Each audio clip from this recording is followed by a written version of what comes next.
today in my kitchen. Let's do together the sweet bundi. Let's have a look at the ingredients. I have taken here 3/4 cup of the besan flour, okay. I've taken 1 cup sugar and I have added 1/4 cup of the water to it, and I'm going to allow this boil, okay. We will need some food color. I have used both yellow and red. From this I'll use few drops only, not the entire thing. About half to 3/4 teaspoon of the cardamom powder. Less than a pinch, that is less than 1/4 teaspoon. Let me just show you all how much I am using. Don't use too much. See? Baking soda. It's soda and not baking powder, okay? It's baking soda. That's all, and we need good amount of the oil to make this sweet bundi. For garnishing you will need some nuts. You can use the badam flakes or you can use the pista flakes, anything what you like, you can use it for garnishing it. So now first we're going to make this consistency. I've already added a pinch of salt. Now we're going to add water and mix it up. Now adding water precisely, I can say, let me measure and show you all, so that will be better. Okay, first I'll add 1/4, another 1/4, half cup first we will add. Definitely I will need that much. Okay, mix this well. So all you have to do is when you pour this and you just hold it on top of the oil, it should drip.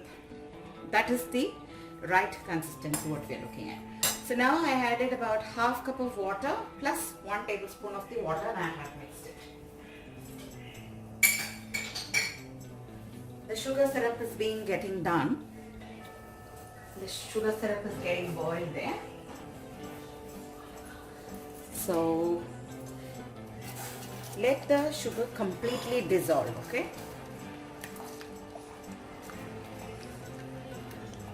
We will add, say, about half teaspoon of milk to it. Why is that we're doing? To make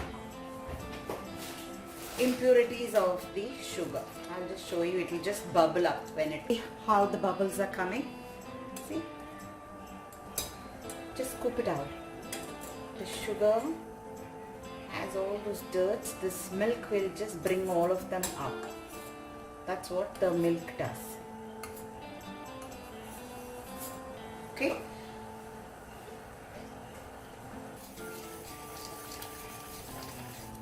The sugar to boil well. You see, little thick it has become. Okay?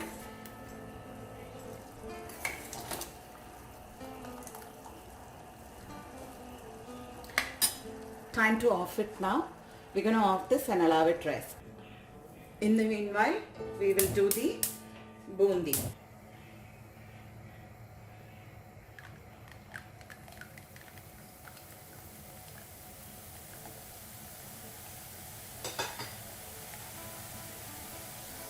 Okay, I'm not doing anything, I'm not moving at all, it's just dripping on its own so that the beautiful pearls form on its own.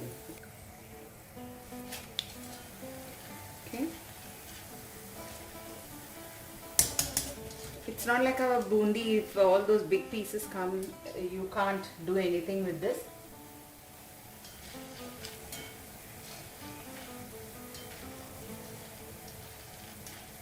Cook this up. Don't make it too crisp and all. Just take it out. Okay. So like that we will do and take it out. Now this sugar syrup has been sitting for a little while, and you see how it is like little string like, but it is not string also. You see that only little bit of the chain, like small chain, right? Okay. This is what we're looking for the recipe here. Now we're going to add food color. Okay.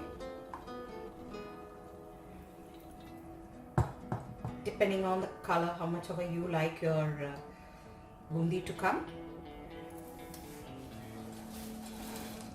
I had fried and I have kept it on a foil paper.